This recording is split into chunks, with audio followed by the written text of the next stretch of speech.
Hello, I'm Dr. James Guy. I'm the clarinet instructor at the University of Central Missouri in Warrensburg. What we're going to be doing today is taking a look at Etude number 21 for the Missouri All-State Band audition material. What I intend to do is go about this same as I would do if I'm teaching a lesson, except that I have no student here except the student who is operating the camera for me here. So we'll just take this kind of step by step. This is a very slow etude. The copy I have here has the tempo marked at quarter note equals 76. I think that's a pretty good mark.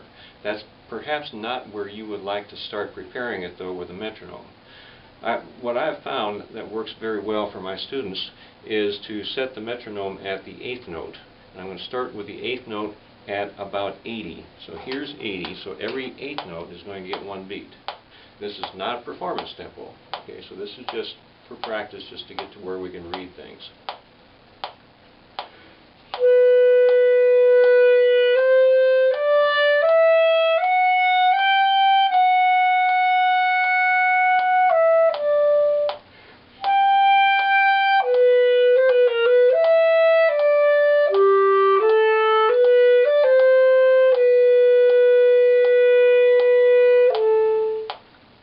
Okay, so that's for practice. Now, sometimes it's kind of tough to do and envision what I'm doing. So I put a dotted line down through the middle of the measures, just in pencil. Can you zoom in on that? Or shall I hold it closer? That work too? Hold it a little closer. You can see those dotted lines there. They help me kind of divide things up and remember that, oh yeah, each 8th note gets one beat. But for learning the piece, this is an excellent way of going about it, I believe, because I can continue to speed the 8th note up on the metronome as we go. Kick it up a few more notches here, but I'm still going to go with the 8th note.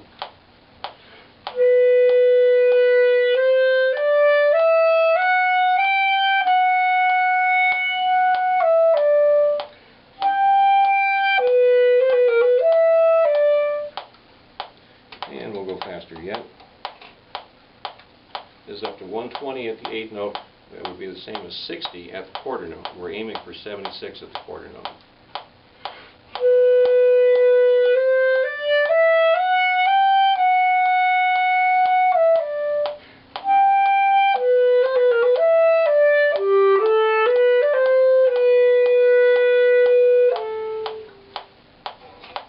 So at 120 I can divide by 2.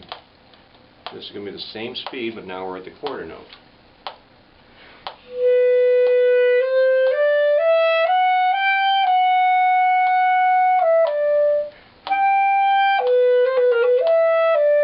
You can see how that works. Let me go ahead and kick this on up to kind of more the recommended speed. Really anything, 76 might be on the top edge of that. Here's 66, 63 works.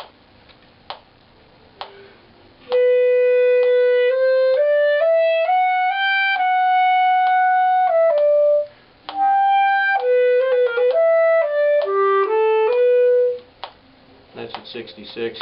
Here's 72.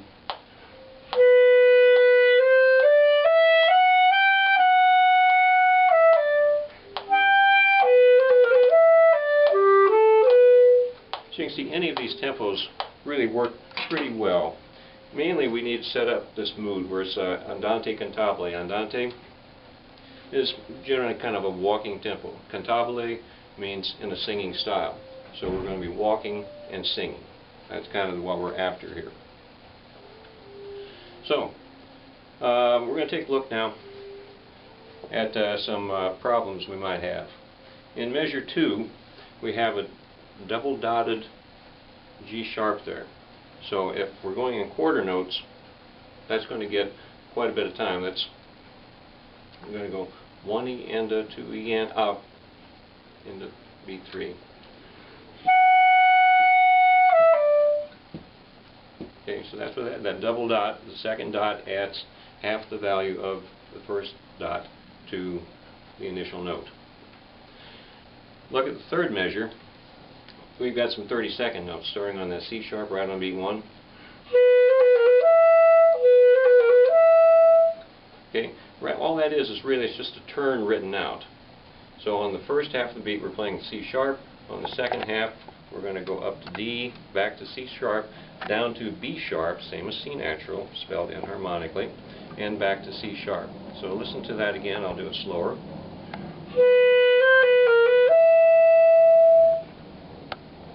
Okay. And that's going to come back in measure 30.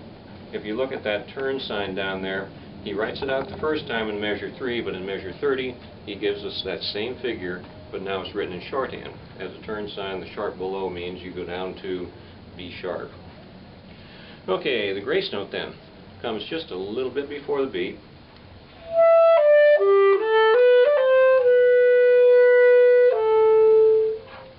See how that works?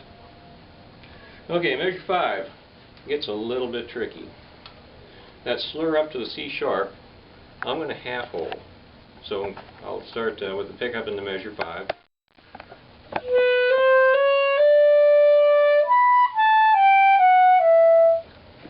Okay, what I did to get up there so smoothly from the E,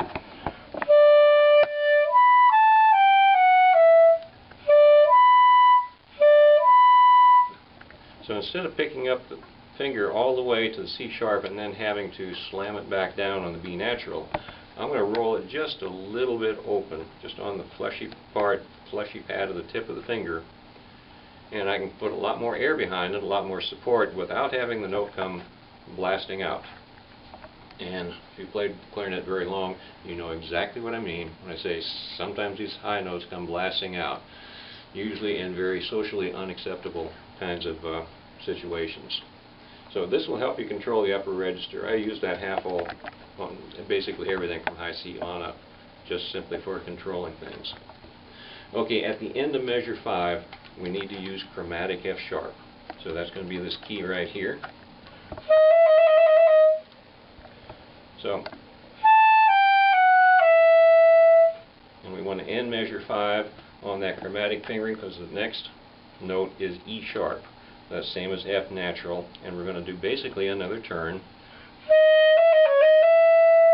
And we have to start that from that F sharp chromatic fingering, E sharp, back to F sharp, down to E sharp. That E sharp carries all the way through the measure, even though you're probably thinking F natural, but it is E sharp all the way through the measure. Finger is the same as F natural. D sharp, E sharp once again, and back to F sharp. Let me do this in slow motion for you.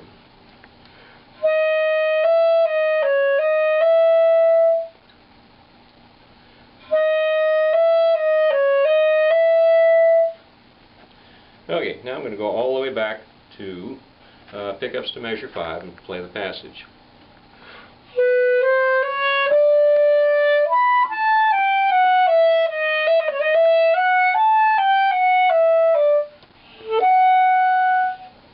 And then we hit our next problem there in measure 7.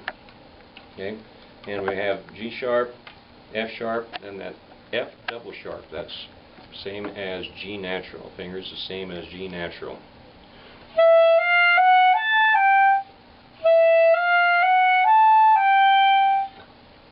And then drops down to C sharp, and you're going to have to play that C sharp over here on the left because of the D sharp at the end of the measure has to be on the right.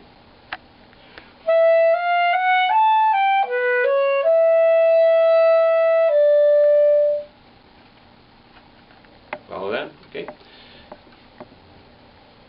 Okay, going on. Here's measure 9.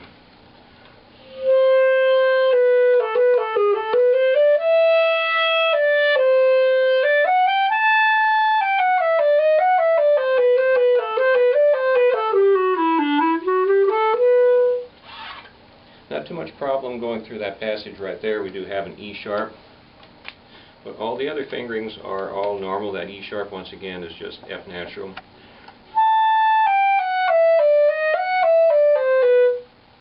Without any problems. Okay. Next thing to add, or basically even before that, measure 12.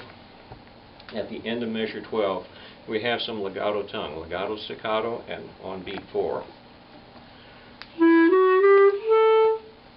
Very smooth. Keep the air going all the way through and just barely brush over the tongue.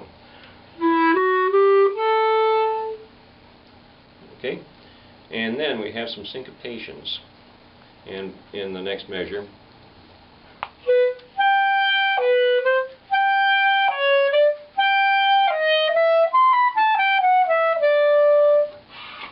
So before the A's with the accents on them, I'm going to detach that just a little bit. I'm going to put some space before the syncopated note. I'm going to put that same space before each of those A's.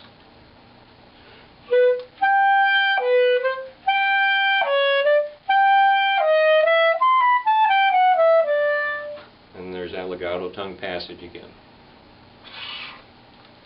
Okay, next we come to the cadenza. You really don't have to hurry through the cadenza.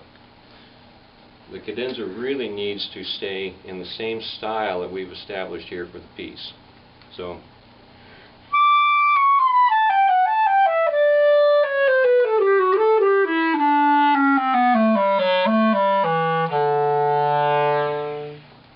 I'm going to do each one of those three phrases with about the same timing. I'm going to start fairly slow. I'm going to speed it up just a little bit and let it settle into the resolution. Okay, and the addition that I'm using here too, it crescendos all the way down to that low E.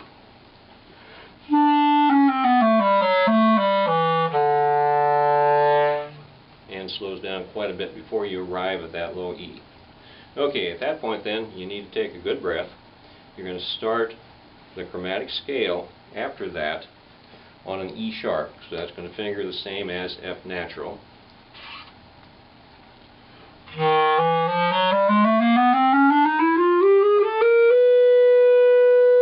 And it doesn't have to go fast. Let me do that again because I had a little slip in there.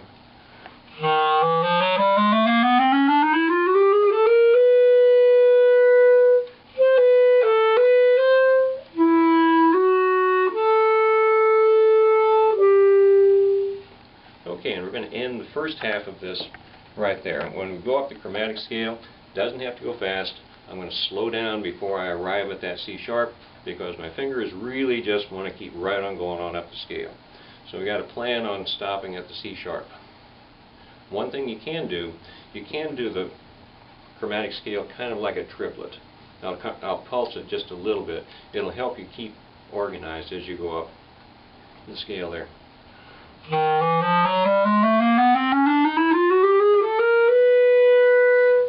Just a little bit of pulsing there. And then we have triplet chords with a grace note.